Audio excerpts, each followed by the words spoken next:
Intervention time? Trump and his malfunctioning brain. Donald Trump is now blaming President Biden for the war in Israel. And all of this has us asking, which candidate is the demented, addled one? This is Cindy Polo with Occupy Democrats.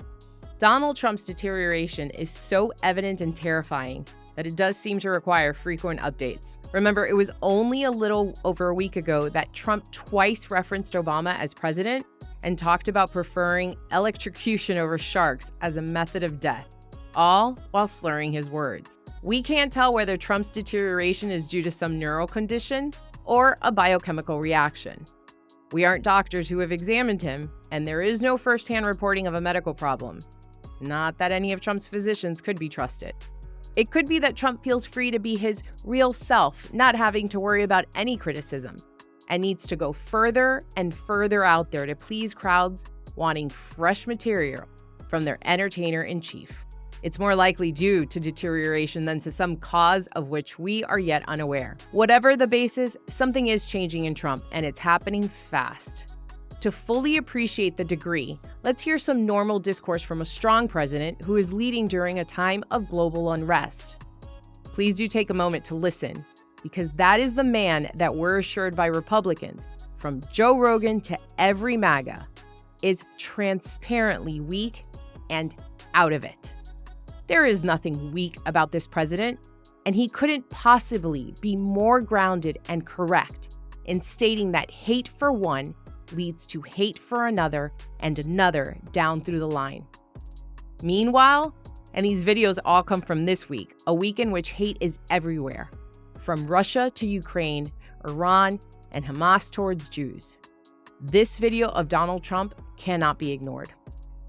Trump just spoke 3 days ago to a group in West Palm Beach, Florida, not to be confused with his speech in Palm Beach, Florida, over a week ago. Try to remember President Biden's sober, focused message and compare it to this in the same dynamic, war in the Middle East. They say, get him off the stage, that shit is wearing off, man. This is how the former guy is accusing President Biden of using something that wears off in 20 to 30 minutes. Trump goes on to say that he's certain, in a mocking tone, that the cocaine found in the White House had nothing to do with Hunter or Joe. It was also found in the area open to public tours.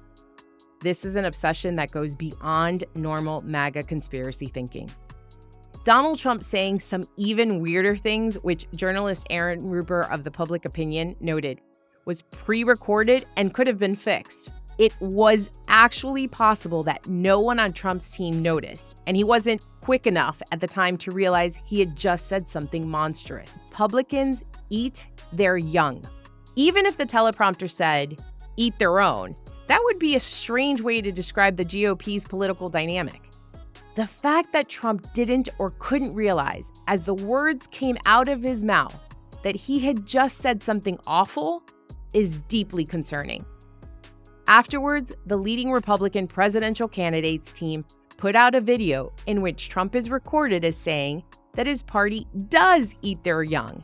And no one said that's not what we meant, and it's not very presidential. No one said, record it again. Now go back to Joe Biden's speech during this exact same period of time. Which man is on top of things and is comfortable playing the role of respected statesman and leader of the free world? Hint, Israel has billboards praising President Biden's leadership. Meanwhile, Trump circles the drain, becoming an even shakier, less serious version of his former self, if one can even imagine that. He's dancing off of stages while innocent Jews and Palestinians are being slaughtered. He's acting like a comedian, albeit a dangerous one, apparently unaware of what just came out of his mouth. He is right. That shit is wearing off, man. Every Republican who has bashed President Biden as too old and addled or demented should be sat down and forced to watch all the above and then asked, is Biden too out of it to lead the country, or is it Trump?